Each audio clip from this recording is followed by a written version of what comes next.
So we're going to trim a plate, and I just thought I would take a minute to show you some of these different trimming tools. There's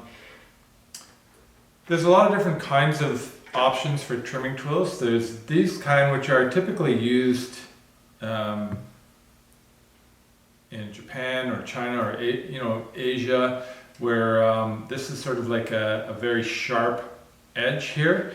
And these ones kind of tend to be more slicing and cutting. They're really good for getting a nice clean edge or for getting like really into a corner. I like to use these for that sort of thing. And you can get these of all different shapes and sizes. And then you have sort of the typical kind of North American style one where you have sort of a loop with a sharpened edge and sort of a squared off edge. And so you have the ones that would come in a kit, sort of a starter kit, and then there's obviously loads of different companies making trimming tools. These particular ones can be replaced and changed. I have some calipers. These are great if you're trimming several pieces and you want them all to have the same size foot. You'd be able to measure with that. Sponge, always great for just sort of smoothing out a ridge, or it's always good to have a sponge. And then of course my flexible rib that I like to use for pretty much everything. So I'm going to trim a plate. I mentioned before that plates, thrown plates, if you have a trimmed foot on the thrown plate, it requires a lot of clay, and usually most of that, or at least a third of that clay that you use to make the plate is going to be trimmed away. So that's what we're going to do, and you're going to see how much trimming material actually gets through it. So here's a plate that I threw, and this is on the sort of softer side of leather hard. I would typically wait for it to get sort of on the harder side of leather hard. If it starts to change color, to get that sort of chalky color, that's the point of no return. You can't wet it down again. You may as well just not trim it and repurpose it or recycle it. So it's got to be, it can't have changed color yet before trimming. You want to make sure that it's still that sort of like cheese hard or leather hard consistency. So I've sliced this, and now I want to flip this over so that I could trim it, but I don't want to compromise the edge. So I'm going to show you a little trick here that I use, and I'll just take a bat, and this is just a commercial bat. You could use any old bat, but this one's nice and big, so I know it's going to fit. I'm going to put this on top of it. I'm going to take my bat with the plate on it. I've already sliced. I'm going to flip it over. Sometimes you might need to take your wire tool again and sort of slice along the top, and you can separate the bat. And now you have your plate upside down without dealing with warping that rim. Now, if you've watched any of the other trimming videos, you've seen that I've used sort of a tapping method to center the piece before trimming. You always want to make sure that that piece is centered before you start trimming. And so I'm going to kind of just eyeball it in the center as much as possible right now. And then I'm going to start turning it. So that's already pretty close.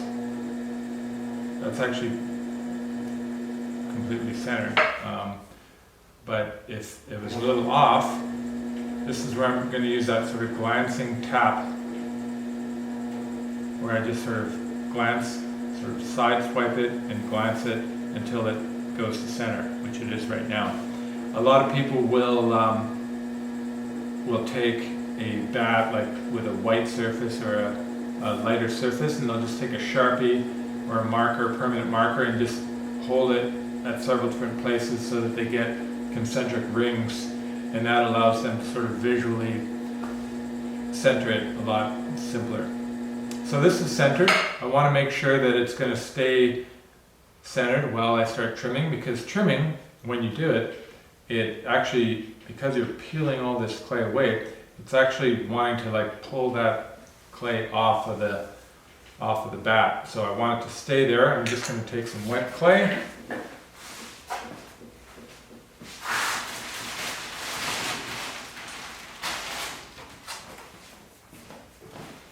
And like the other trimming demo, I'm just going to use a sort of a 3-point anchor. So one here, one there, and one there. So it'll be 3 points, 1/3 each. And I'm not going to be pushing straight down on the bat, and I'm not going to be pushing straight into the plate. It's going to be going basically right here where the bat and the piece meet. So I'm holding this down so it doesn't move while I do this. So you can see where my finger is putting pressure, and that's basically right in here.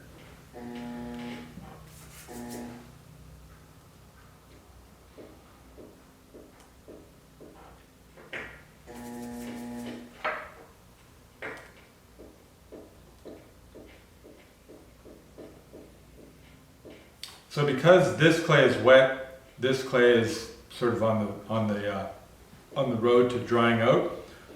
This clay is going to naturally want to come away from this clay. It's not going to stick, so it'll be really easy to remove this. So now it's time to trim. So the first thing I want to do is determine how wide I want my foot. So I'm going to just sort of eyeball it, maybe the inside, we're going to say it'll be somewhere around that, there. And then the outside, I don't want too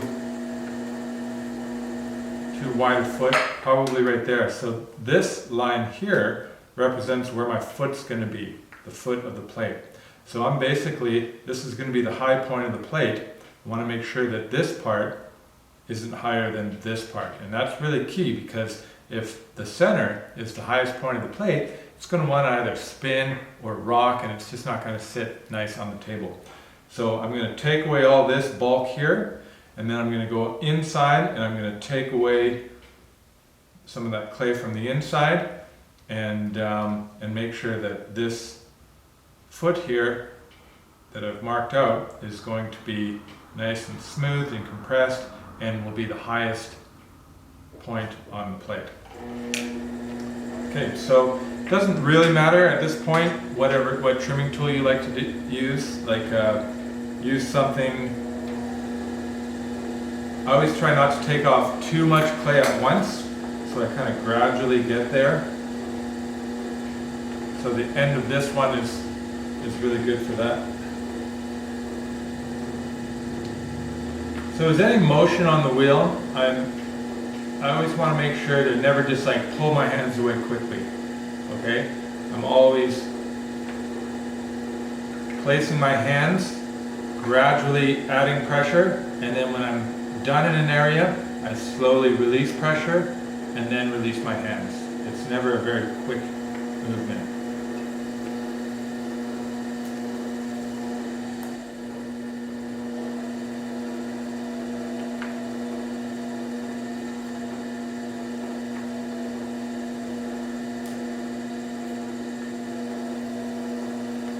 So you can see right now how much I've taken away. So that's going to be the outside of the foot. I've given myself a little bit to sort of refine that shape a little bit. And now I'm going to go on the inside. So I'm starting at the middle. And I'm just starting to take away some of that bulk. So bringing it over to the outside.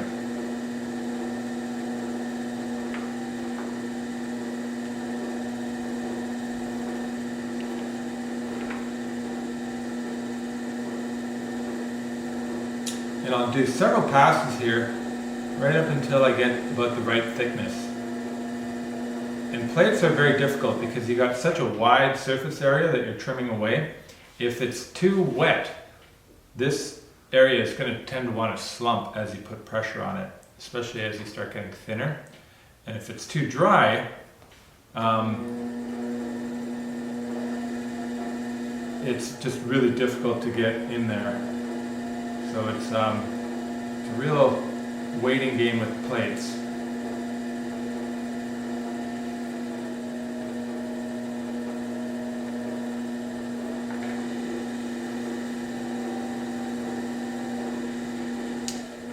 Before you put the plate upside down on the wheel, it's always a really good idea to examine the plate and just try to gauge with your fingers how thick that bottom is, how thick this part is, so that you have an idea of how deep you can go, how deep you can make that foot.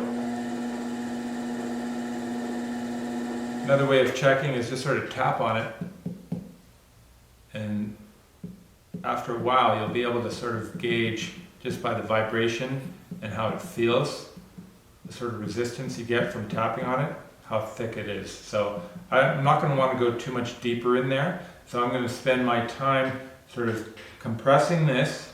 I'm going to try to not carve this as much as possible, and then I'm going to just refine this edge here and smooth out the rim. But I don't want to go too much deeper in the middle, because if you remember when I was throwing this plate, that center point was the deepest part of the plate. That was where the plate really came down, just like a bowl.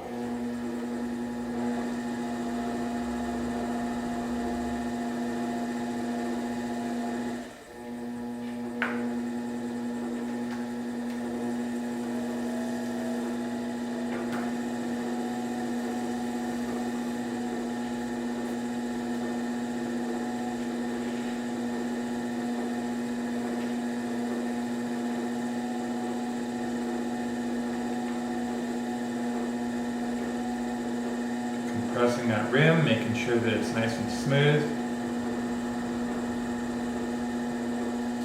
I don't want to have any kind of a sharp edge, because it'll be prone to chipping.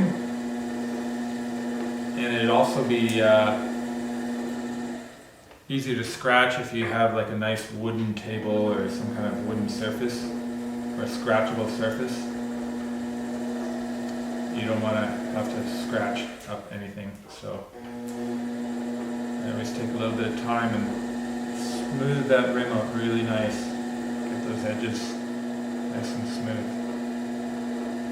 Okay, so at this stage, I have my foot, the highest point here. I got the center of my plate. Especially if you want to glaze under here, you don't want this too close to the same depth as the rim, because otherwise this will stick to the kiln shelf, and we're going to learn about that later. I'm going to compress this, make sure that it doesn't get any cracking. Back and forth a bit. So you can see I'm using my really flexible red rib here.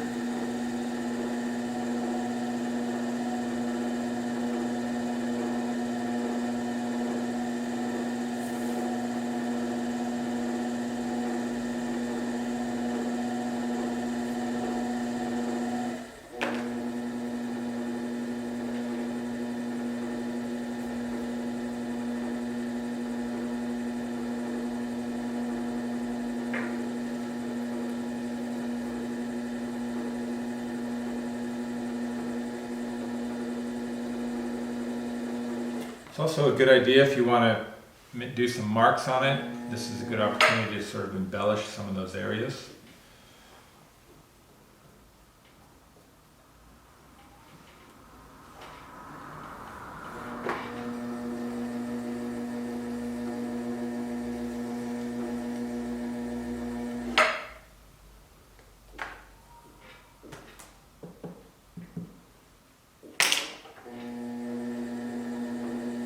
Okay, and that's trimming a plate. So now to flip it back, you could either let it dry like this, but I like to flip it back around, and I always want to make sure that the bat that I'm going to be flipping it back onto is really clean.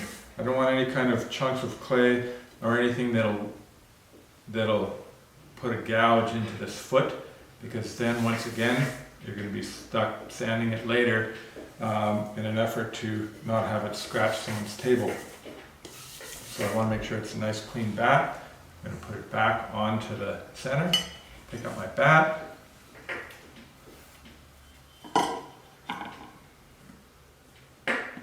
Flip it around.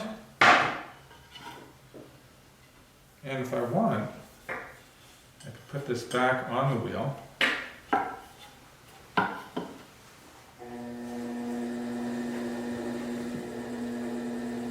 I could just sort of heal up that rim in case I nicked it or anything in the trimming process. Take a little opportunity to last minute touch it up.